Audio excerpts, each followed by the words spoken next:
السلام علیکم ورحمۃ اللہ وبرکاتہ۔ ایک دوست نے مجھے اپنی محبت کا بتایا، سلام دعا کے بعد مجھ سے مخاطب ہوا۔ مجھے اپنی کزن سے بے حد محبت تھی، اسے بھی مجھ سے محبت تھی۔ ہم دونوں ایک دوسرے کے لیے جیتے تھے، ہمارے خواب تھے ہم زندگی بھر ایک دوسرے کے ساتھ رہیں گے۔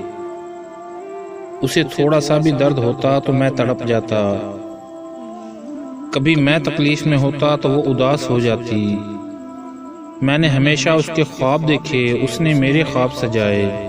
جانتے ہو فارس بھائی، وہ میری ہر بات پہ سر جھکایا کرتی تھی، میں کچھ بھی کہتا وہ انکار نہ کرتی۔ میں سادہ سا تھا، میں اتنا ہوشیار نہ تھا، لیکن اس نے مجھے جینا سکھایا۔ وہ میرا ہیئر سٹائل ٹھیک کرتی، مجھے بتاتی کس رنگ کے کپڑے خریدوں، اور ہاں وہ مجھے نماز پڑھنے کا کہتی۔ کبھی میں نماز قضا کرتا تو وہ مجھ سے بات نہیں کرتی، مجھ سے ناراض ہو جاتی۔ جانتے ہو فارس بھائی، وہ مجھے کیا کہتی تھی؟ آپ میرے اللہ کی نماز ادا نہیں کر سکتے تو میں آپ سے نکاح کا سوچ بھی نہیں سکتی۔ پھر میں اس سے وعدہ کرتا، میں اب نماز قضا نہیں کروں گا، وہ راضی ہو جاتی۔ فارس بھائی، اس سے بات کیے بنا میرا ایک بھی لمحہ نہیں گزرتا تھا۔ وہ میری بہت بہت عزت کرتی تھی، میں اس کی بہت عزت کرتا تھا۔ وہ بہت نرم دل کی تھی، اس کی ایک عادت تھی، اسے کوئی کتنا بھی درد دے وہ خاموش رہتی، چپکے سے آواز دبائے ہوئے جی بھر کے رو لیتی، پھر منہ دھو کر سب سے یوں بات کرتی تھی جیسے کچھ ہوا ہی نہ ہو، کبھی شکوہ نہ کرتی۔ میں اس سے ناراض ہو جاتا تو وہ اداس ہو جاتی، مجھے میسیجز کرتی، مجھے آواز دیتی، مجھے منانے کی کوشش کرتی۔ میں بھی جان بوجھ کر اسے تنگ کرتا، پھر وہ ایک جملہ کہتی، فرحاد دیکھنا، جب مجھے کھو دو گے نا پھر میری قدر کرو گے۔ آج میں روتی ہوں نا، دیکھنا تم بھی رویا کرو گے۔ میں ہنسنے لگتا، پاگل تم کو خود سے جدا کون کرے گا بھلا۔ میں اس سے پیار بھری باتیں کرتا، اس کو خوشیوں کے پل دیتا۔ ہم صرف محبت کرتے تھے، لیکن ہمارے نہ تو رشتے کی بات ہوئی تھی نہ منگنی۔ میں اپنی ماں سے بات کرنا چاہتا تھا، اس سے پہلے ہمارے گھر میسج آیا، عائزہ کا رشتہ کر دیا ہے اس کی خالہ کے بیٹے سے۔ میں نے جلدی سے فون کیا، وہ رو رہی تھی، مجھے کہنے لگی فرحاد میرے لیے اب دعا کرنا۔ میں کمرے میں بیٹھ کر رونے لگا، عائزہ مر جاؤں گا۔ وہ مجھے سمجھانے لگی، فرحاد پاگل مت بنو، امی ابو نے جو فیصلہ کیا ہے وہ بہتر ہے، ہماری قسمت میں یہی تھا۔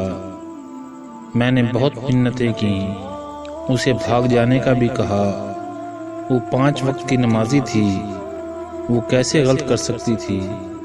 جب اس کا نکاح تھا تب سب کو پتہ چلا ہم ایک دوسرے کو چاہتے تھے، تب بہت دیر ہو چکی تھی، اس کی مہندی تھی۔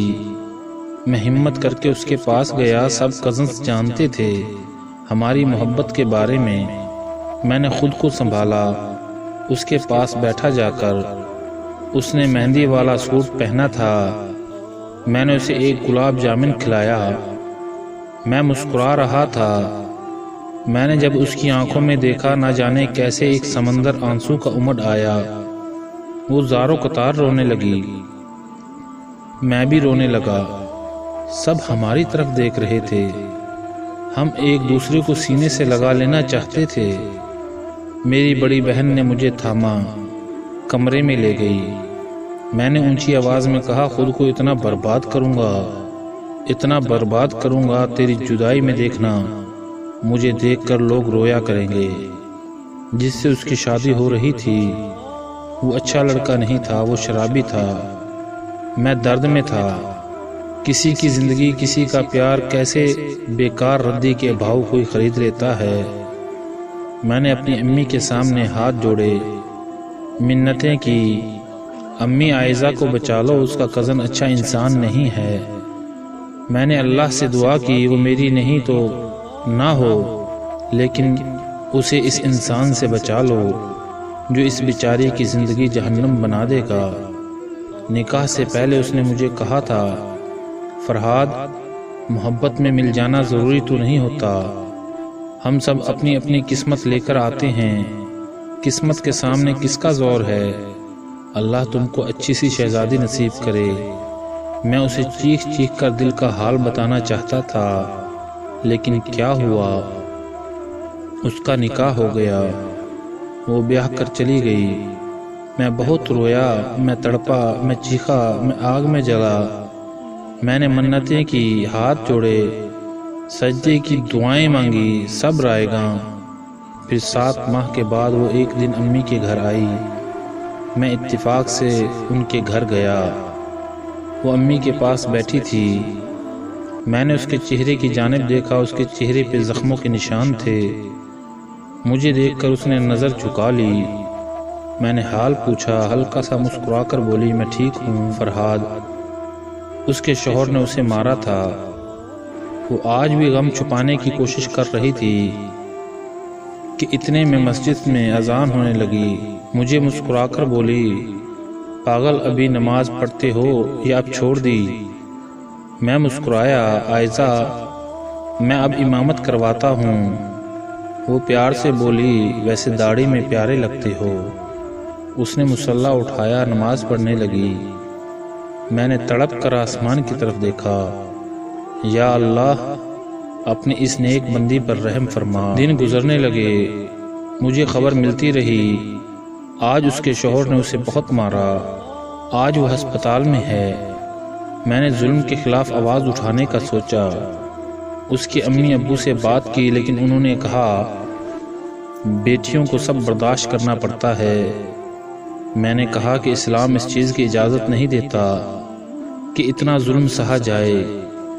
کل آپ کی بیٹی کی لاش جب آپ کے سامنے ہوگی، پھر کیا جواب دو گی اللہ کو؟ میں نے عائزہ کو فون کیا، عائزہ بس کرو یہ ظلم سہنا، تم پڑھی لکھی سمجھدار ہو، اسلام نے عورت کو بہت عزت بخشی ہے۔ میں نے عائزہ کو ہمت دی، اس کو طلاق لینے کا کہا۔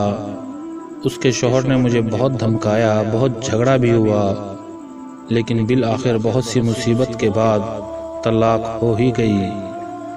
پھر عائزہ کی رضا سے عدت کے دن مکمل ہونے کے بعد سادگی سے اس سے نکاح کر لیا۔ ہم دونوں نے ایک بہت دردناک خواب دیکھا، جیسے جھیلا، پھر اس سے نجات حاصل کی۔ ہمارے بچے ہیں، عائزہ ان کو پڑھا رہی ہے۔ میں نماز پڑھ کر آیا تھا، سوچا فارس بھائی آپ کو اپنی زندگی اور اپنی ہم سفر پہ گزرے دردناک لمحات کے بارے میں بتا دوں۔ ہم دونوں بہت خوش ہیں، آج میری 2 بیٹیاں ہیں، میں ان پر اپنی مرضی مسلط نہیں کروں گا، ان سے پوچھ کر رشتہ کروں گا۔ صرف بیٹوں کو ہی حق نہ دو، بیٹیوں کی بھی مرضی پوچھا کرو۔ کیسے درندہ صرف ماں باپ ہوتے ہیں جو نکاح کے بعد بیٹی کے کان میں کہتے ہیں اب سسرال سے تمہارا جنازہ ہی اٹھے۔ کیسے ظالم ہوتے ہیں وہ ماں باپ جو بیٹی کے زخموں کو دیکھ کر کہتے ہیں بیٹی صبر کر، گھر ایسے ہی آباد ہوتے ہیں۔ بیٹیوں کے لیے سب قانون کیوں؟ بیٹی کا جنازہ اٹھانے سے بہتر ہے بیٹی کے حق میں بہتر فیصلہ کریں۔ اس کہانی کا مقصد طلاق لینا یا کوئی غلط فیصلہ کرنا نہیں ہے۔ ایسا نہ ہو کوئی لڑکی اپنی ناجائز محبت کی خاطر اپنا گھر تباہ کر لے۔ یہ کہانی آپ کو صرف ایک آئینہ دکھانے کے لیے۔ دعا کرتے ہیں اللہ ہم سب کی بیٹیوں کے نصیب اچھے کرے۔ والسلام ورحمۃ اللہ وبرکاتہ۔